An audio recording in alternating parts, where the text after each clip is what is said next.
Saya bacakan fatwanya ya. Dalam kondisi dalam kondisi penyebaran COVID-19 tidak terkendali di satu kawasan yang mengancam jiwa, umat Islam tidak boleh menyelenggarakan sholat Jumat. Saya bacakan, umat Islam tidak boleh menyelenggarakan sholat Jumat di kawasan tersebut sampai keadaan jadi normal kembali, dan wajib menggantikannya dengan sholat zuhur di tempat masing-masing.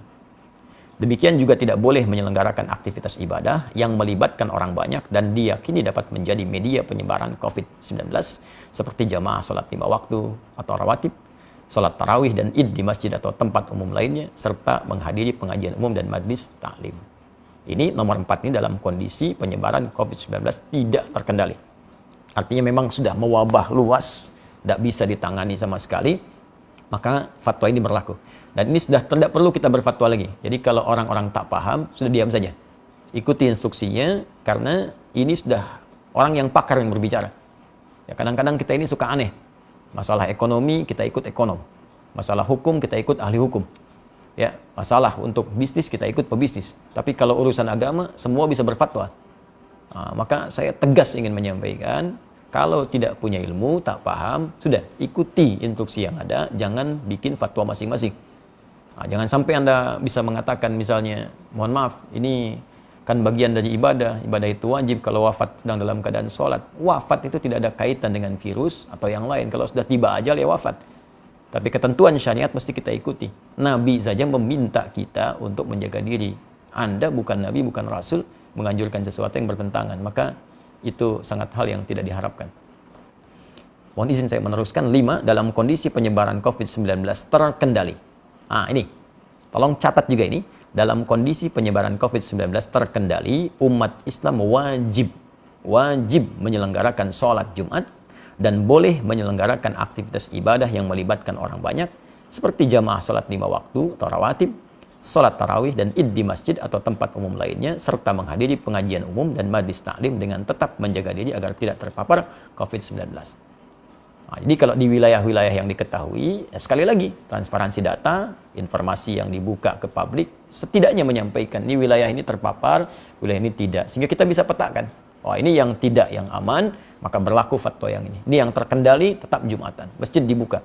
Jadi jangan sampai syiar-syiar ibadah itu hilang, tertutup. Nah, jangan dipukul rata fatwa ini bagi semua kondisi yang sekiranya terjadi perbedaan keadaan di dalamnya. 6. Pemerintah menjadikan fatwa ini sebagai pedoman dalam menetapkan kebijakan penanggulangan COVID-19 terkait dengan masalah keagamaan dan umat Islam wajib menaatinya. Nah, ini sudah tidak perlu saya tafsirkan.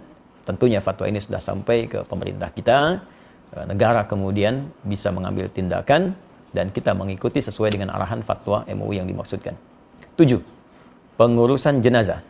Ya, tajhiz al-janaiz yang terpapar COVID-19, terutama dalam memandikan dan mengafani, harus dilakukan sesuai protokol medis dan dilakukan oleh pihak yang berwenang dengan tetap memperhatikan ketentuan syariat, sedangkan untuk mensalatkan dan menguburkannya dilakukan sebagaimana biasa dengan tetap menjaga agar tidak terpapar COVID-19. Saya kira ini sangat jelas, ya, dan ini perlu berkonsultasi juga. Ada ulamanya, ada bagian medisnya, dan dijelaskan bagaimana saat menyolatkan tidak tertular, saat memandikan tidak tertular, sehingga dengan itu tidak terjadi kepanikan. Dan saat seorang pun dengan izin Allah sesuai ajal meninggal misalnya karena terpapar virus ini, dan kita doakan semoga Allah menerima segala amal baik, menjadikan rahmat, ya, menjadikan syahid sesuai janji Nabi SAW. Nah, tapi yang paling penting adalah dengan jelas semua itu tidak ada kepanikan dan kita mengerti apa yang harus kita lakukan. Ya. 8. Tindakan yang menimbulkan kepanikan dan atau menyebabkan kerugian publik seperti memborong dan atau menimbun bahan kebutuhan pokok serta masker dan menyebarkan informasi hoax terkait COVID-19 hukumnya haram. Hukumnya haram, termasuk Anda pun yang menyebarkan informasi fatwa yang sembarangan, ya, yang bahkan tidak terkait dengan kondisi yang dihadapi, itu bisa salah juga. Ya, seharusnya bisa ke masjid, tidak bisa ke masjid. Atau seharusnya tidak harus ke masjid, malah ke masjid. Nah, maka dilihat dengan baik-baik. Dan saya pada poin yang ke-8 ini ingin mengajak seluruh lapisan masyarakat Indonesia, tanpa kecuali, terlepas dari sekat-sekat keyakinan dan yang lainnya. Mari kita bersinergi untuk mengatasi wabah virus COVID-19 ini. Ya, Anda yang